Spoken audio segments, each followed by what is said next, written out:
Y la invitación que le hicimos a Marcos para esta ocasión y como preámbulo de lo que va a ser nuestro coloquio el año que viene, celebrando nuestros 10 años, es ubicar una cuestión que él plantea para que discutamos, que es por qué el psicoanálisis es una ciencia social, ¿no? Esto es una tesis que plantea Marcos, y pensar qué aportes, cuáles pueden ser sus aportes. Después va a ser un trabajo, y es un trabajo nuestro que hacemos permanentemente,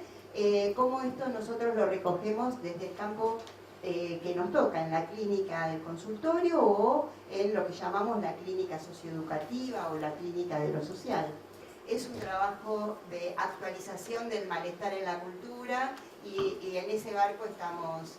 todos. Así que bueno, Marcos, bienvenido. Está Alicia Bermolén también, que oficia de traductora, de asistente, porque Marcos generosamente y con gran esfuerzo nos habla en español. ¿Cómo decís vos? Frañol, en frañol. Así que bueno, los dejo aquí con Marcos. Bueno, ¿se entiende? Bueno, primero, disculpa por mi frañol, primero, pero voy a arreglarme con el castellano. Primero quiero agradecer a Perla, por supuesto, por esta invitación a encontrarlos en la Flaxo por la tercera vez, y quiero agradecer también a ustedes que están ahora en la sala y con quien podremos conversar y convertir también después. Y por supuesto con Alicia Subel, que fue la primera que me trajo aquí en la Flaxo hace un montón de tiempo. Bueno, me piden una conferencia sobre el punto de vista epistemológico de mi trabajo. Y primero hay título, vamos a ver si le empleo. El psicoanálisis, una ciencia social. Psicoanálisis y ciencias sociales. Existen,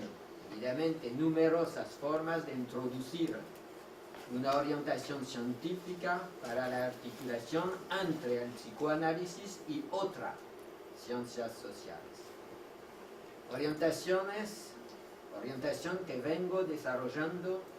desde hace muchos años. Subrayo otras ciencias sociales,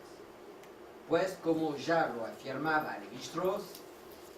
en las estructuras elementales de parentesco, el psicoanálisis es una ciencia social. Desde un principio afirmó también que esta articulación entre psicoanálisis y otras ciencias sociales estuvo desde distinto punto de vista en el comienzo mismo del corpus psicoanalítico de Freud y en el inicio de las relecturas fundadoras que hiciera Lacan al respecto.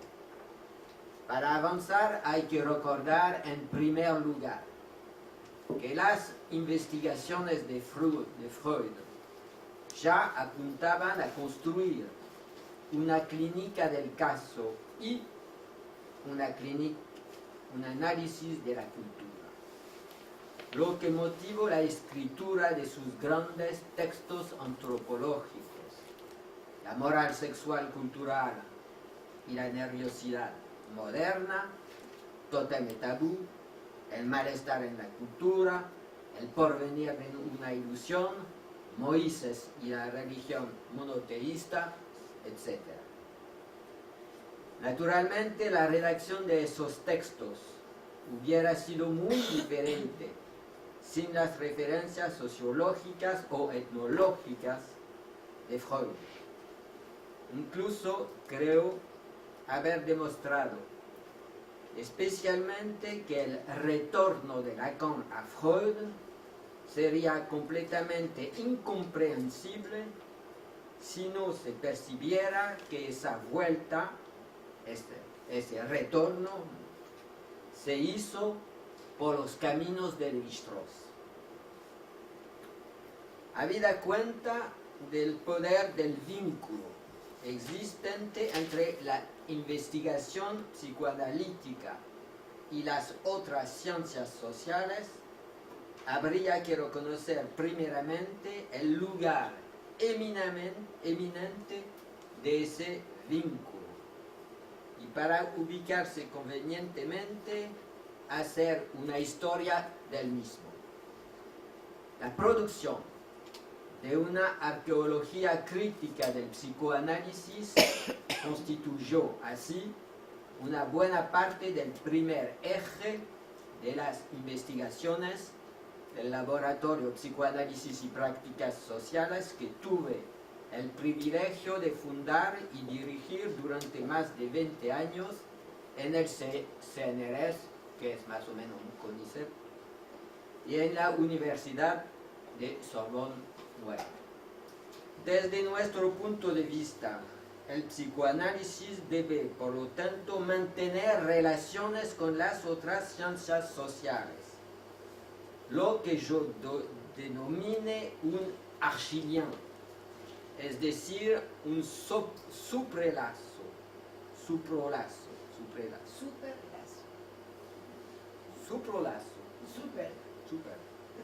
Durante una intervención en un coloquio dedicado a mi maestro en sociología, Pierre Bourdieu,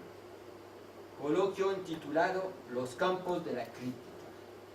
supralazo o superlazo entre el psicoanálisis y la ciencia social, que encuentra su expresión más acabada, repitámoslo,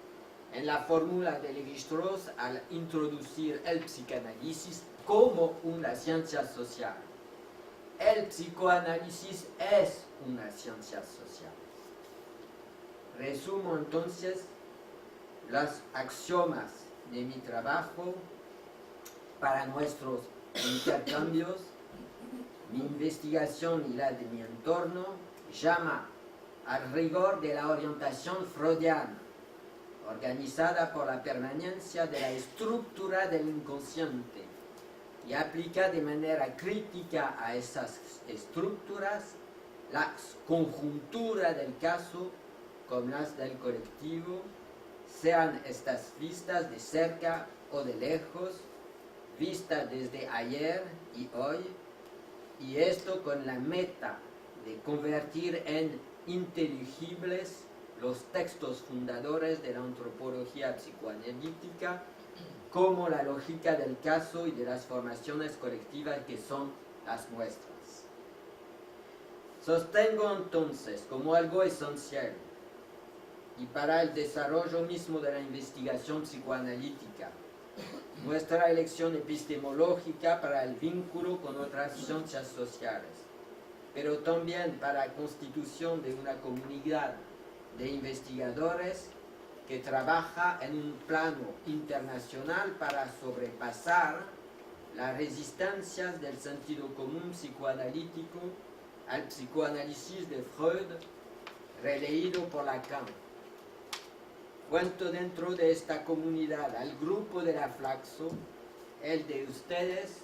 en el que me presento por tercera vez, y aprovecho otra vez para agradecer con gran entusiasmo a Perla Selmanovic, que hizo posible nuestro encuentro de hoy. Y vuelvo a esta cuestión crucial, que exige rápidamente situar esto que llamó el sentido común del campo psicoanalítico de hoy. Hay que debatir con los otros especialistas del campo científico-cultural, porque ellos señalan bastante bien y con autoridad cuáles son los prejuicios del campo psicoanalítico que traban la investigación, o dicho de otro modo, que constituyen hoy lo que Lacan designaba como una especie de masa ideacional. masa ideacional que acepta ser cómplice del imaginario social que domina nuestra formación social y orienta más o menos una buena parte de nuestro campo analítico en cuestiones tan importantes como la familia, los derechos de las minorías sexuales, los derechos de los niños o el derecho de tener niños vía procreación asistada, como así también la violencia social, la inseguridad, la inmigración y ahí el resto. Un caso paradigmático de esta mesa ideacional, masa, encuentra particularmente sus raíces en la tesis recurrente y sin embargo científicamente obsoleta de los efectos morbidos del declive de la institucionalización del sujeto moderno. Institucionalización supuestamente degradada por el hecho del declive del imago paternal, del declive del padre o del nombre del padre, de la función simbólica, de la desaparición de los mitos, de los ritos, etc. Como quizás ya lo sepan, es esta tesis de la que yo reconstruí la arqueología crítica y de la cual creo haber mostrado las inconsistencias. Esta tesis del declive es inconsistente porque ha sido construido por el joven Lacan basándose en la tesis durkheimiana del declive de la familia occidental, de la cual los historiadores de Cambridge demostraron que no existió nunca. Sin embargo, esta tesis, que sostiene la recurrencia del diagnóstico catastrófico que prolifera de manera polimorfa en nuestro campo y encuentra aún más eco cuando está en fase con lo que domina en Francia en el campo de los medios de comunicación, para culminar, en fin, en una especie de llamado al padre o de llamado a las normas, tanto más ruinosa cuanto que se encuentran en Europa bajo formas religiosas, nacionalistas, xenófobas, prontas a desencadenar las lógicas de segregación que no van bien con lo que llamaré los ideales del psicoanálisis. Propongo que trabajemos sin detenernos contra el congelamiento del pensamiento que afecta el corpus analítico, pero también el de las otras ciencias sociales. Y este tipo de trabajo analítico, trabajo de simbolización, puede solo llevarse verdaderamente a cabo por grupos de investigación que asocian especialistas de todas las ciencias sociales, pero también especialistas de la historia de esas disciplinas y finalmente, por supuesto, psicoanalistas en parte desprendidos de las ilusiones sociales y en esta ocasión desprendidos de la nostalgia de la protección por parte del padre, nostalgia que debemos tomar por lo que es una nostalgia neurótica. Pero será lo que fuere de nuestros análisis personales. Y si, por ejemplo, pudimos atravesar la falsa ventana de la teoría durkheimiana que concierne a la evolución histórica de la familia y de su jefe, para mostrar al mismo tiempo todo aquello que es obsoleto en la extensión clínica construida por el primer Lacan, a partir de las elucubraciones de Durkheim, le debemos a los historiadores de la escuela de Cambridge, que son ellos que han demostrado desde hace más de 40 años y por su trabajo de archivo que en Europa la forma conyugal de la familia fue siempre la dominante. Queda pensar que no son los psicoanalistas, sino más bien otros especialistas de ciencias sociales, quienes tendrán permitido debilitar los prejuicios familiaristas que trabajan el desarrollo de la investigación al conjunto del campo científico y psicoanalítico. Entonces, ¿qué nos enseña este corto recordatorio histórico del vínculo entre el psicoanálisis y las otras ciencias sociales? Primeramente, que el vínculo entre el psicoanálisis y las ciencias sociales fue tanto interno en los textos fundadores del psicoanálisis como activo en los momentos cruciales de la historia de esta disciplina. Una vez esbozado el reconocimiento de la deuda que mantiene la antropología psicoanalítica con las otras ciencias sociales,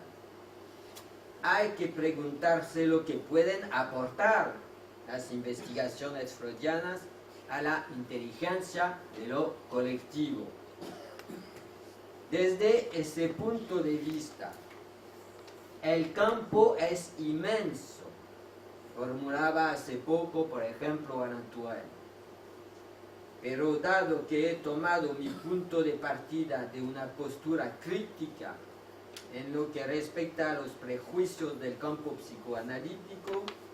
doblegado ante una masa ideacional muy consistente, nada impide ahora evaluar rápidamente cuánto esta cuestión de los prejuicios que divide a los psicoanalistas fue poco problematizada por las investigaciones sociológicas. Investigación que trata esta cuestión del yo en una especie de evidencia tanto más sorprendente que orienta a menudo la investigación sociológica de una manera poco o nada elucidada. De manera más general, y en sus meditaciones pascalianas, destaco que Bourdieu enuncia una teoría del deseo como deseo de reconocimiento que está lejos de ser ajena al psicoanálisis y que termina finalmente por llamar claramente a una colaboración científica entre sociólogos y psicoanalistas en estos términos. Cito Bourdieu: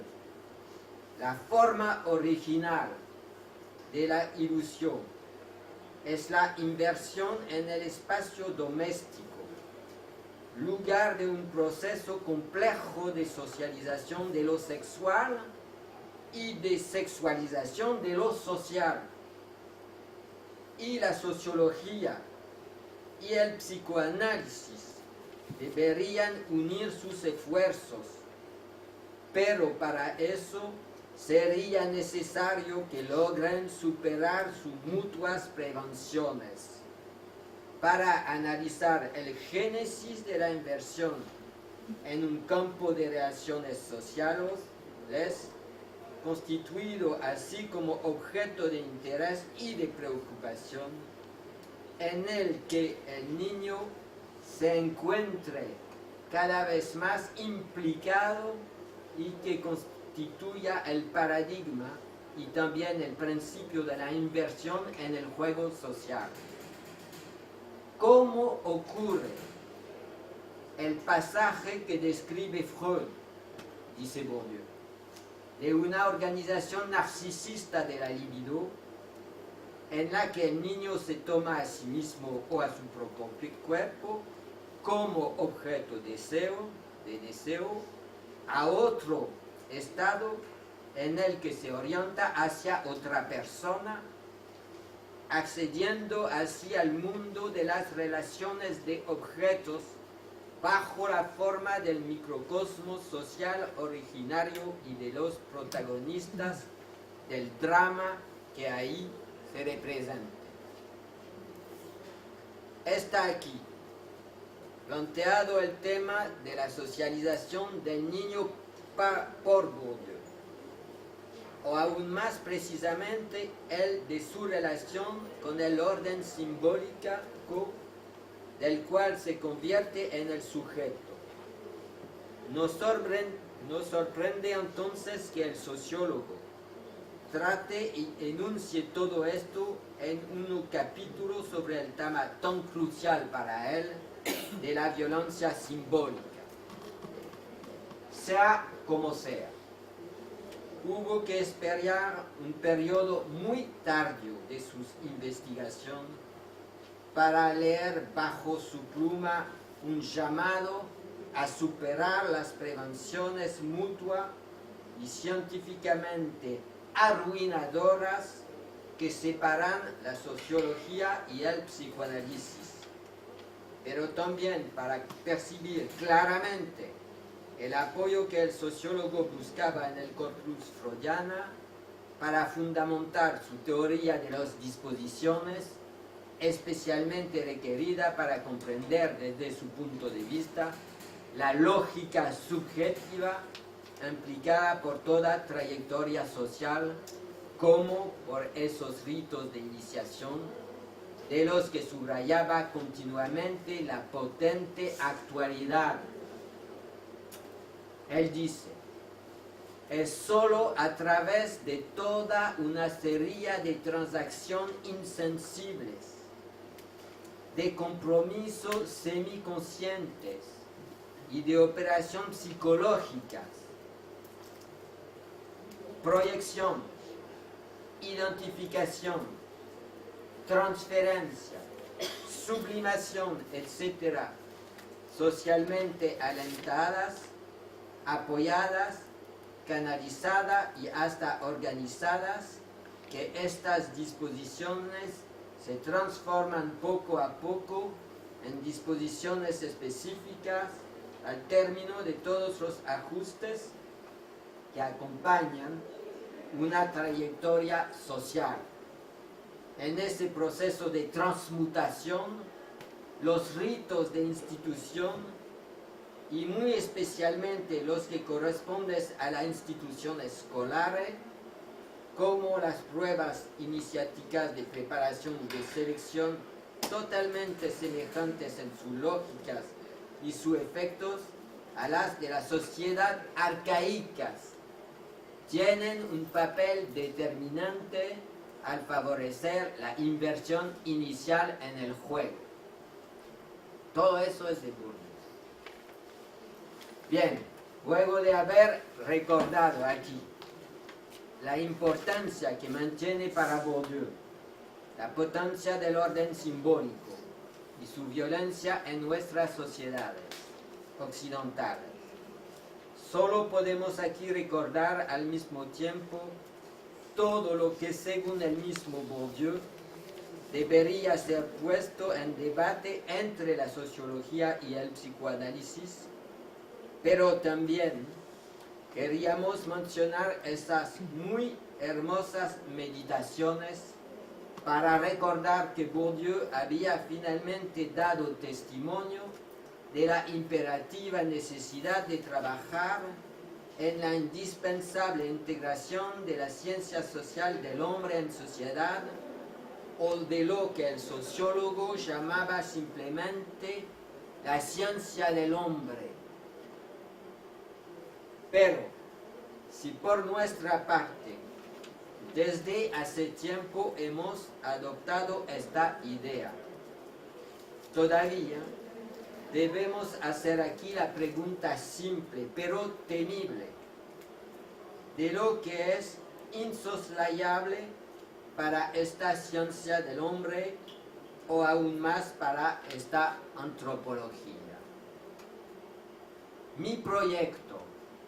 no es apuntar a una especie de suma de ideas que multipliquen la opacidad del objeto de investigación. Por el contrario, su objetivo es reintroducir en las expectativas de las investigaciones pluridisciplinarias un conjunto de limitaciones epistemológicas que lleven a una simplificación o a una reducción de las soluciones aportadas por la ciencia del hombre a la cuestión antropología que trata. Esta reducción o esta elección por la simplicidad nos acerca al programa estructuralista de cual el de Lévi-Strauss, contrariamente a lo que se dijo, no nos deja sin medios para pensar una teoría del sujeto, ya que al contrario, al separar la pantalla del yo, descubre tempranamente por el análisis de los sistemas simbólicos de sus orden y hasta de su violencia, para hablar como Bourdieu, las determinaciones inconscientes del sujeto que el Lacan de 51 solo deberá recoger bajo su pluma para iniciar el retorno a Freud y trastocar la historia del campo psicoanalítico en Francia y en el mundo entero. Si bien la sociología de Bourdieu no pone el acento en las mismas dimensiones que la antropología de Lévi-Strauss, se ve que para el sociólogo hay entre sus investigaciones y las de los estructuralistas una suerte de complementariedad que lleva a no zanjar ingenuamente por una contra las otras. Pero al pasar, notaremos también que se encuentra bajo la pluma de Bourdieu una teoría del inconsciente o de una historia que se ignora como tal, teoría bastante cercana de la del Lacan del retorno a Freud, es decir, de la teoría del Lacan levi-straussiano, del que mostramos la amplitud, pero del que podemos recordar aquí que moviliza la historia del sujeto contra el aplastamiento y que nunca de sus intenciones sobre el registro del ego. No creo traicionar el pensamiento de Freud, dice Lacan. Basta con saber leerlo. Está escrito negro sobre blanco, diciendo que solo la perspectiva de la historia y del reconocimiento permite definir lo que cuenta para el sujeto, aclarará en efecto Lacan. Con los corpus de Lévi-Strauss, de Lacan y de Bourdieu, hay para poner en evidencia la existencia de un conjunto de investigaciones propio para hacer inteligibles, de manera a veces contradictoria, pero con mucha frecuencia, también complementaria, el registro simbólico de las formaciones sociales tan activos, según Bourdieu, en las sociedades arcaicas como en las modernas, y que para Bourdieu como para Lévi-Strauss está acompañado por lógica del inconsciente no tan alejada de las que fueron reformuladas por el Lacan del retorno a Freud. Vemos entonces en total que exige en el examen razonado de este conjunto un verdadero programa de investigación, un programa prometedor, porque debería permitir una elucidación más acabada del funcionamiento simbólico de las sociedades arcaicas como de las sociedades modernas, en sus momentos colectivos, como en sus momentos singulares, en sus dimensiones conscientes, como en sus dimensiones inconscientes. Pero para llevar ahora mi posición a su punto extremo, de donde podríamos obtener una simplificación científica máxima a través del objeto, quiero finalmente formular esto. Para ser admisible una antropología en sentido amplio, es decir, una ciencia del hombre. No puede suprimir del objeto de investigación la experiencia del hombre que lo hacen hombre. Y estas experiencias no se resumen a la miseria del yo, ni a sus goces, sino que también incluyen las formaciones del inconsciente, los sueños, los síntomas, el enigma biológico que hace que el hombre se suicide, o aún el trabajo de la pulsión de muerto, que es seguramente la punta más aguda de la revolución freudiana, y finalmente la expresión, la experiencia que algunos de nosotros tienen, no de la miseria del mundo, sino de la desdicha del fuera del mundo del neurótico por la extraña vía de la psicosis. Entonces, es exorbitante incluir entre mis requisitos el tema de la psicosis, no realmente, ya que reconstruyendo la arqueología de la teoría de Lacan sobre el nombre del padre, ciertamente hice notar, como ya dije, todo lo que esta teoría debe a la pluma de Lévi-Strauss, quien aísla a partir de 50 la existencia de un significante de excepción que permite al pensamiento simbólico ejercerse un significante cero. Pero si queremos recordar que para Lacan la catástrofe psicótica se inicia precisamente con la caducidad del nombre del padre, se concluye que esta teoría de la psicosis es ahora perfectamente solidaria de las investigaciones de Lévi-Strauss sobre las instituciones cero. Afirmo entonces aquí que la teoría lacaniana de la psicosis y la de las instituciones cero de la antropología estructural son entonces solidarias,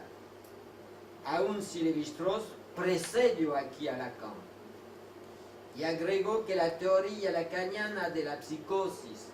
no habría sido tal vez impensable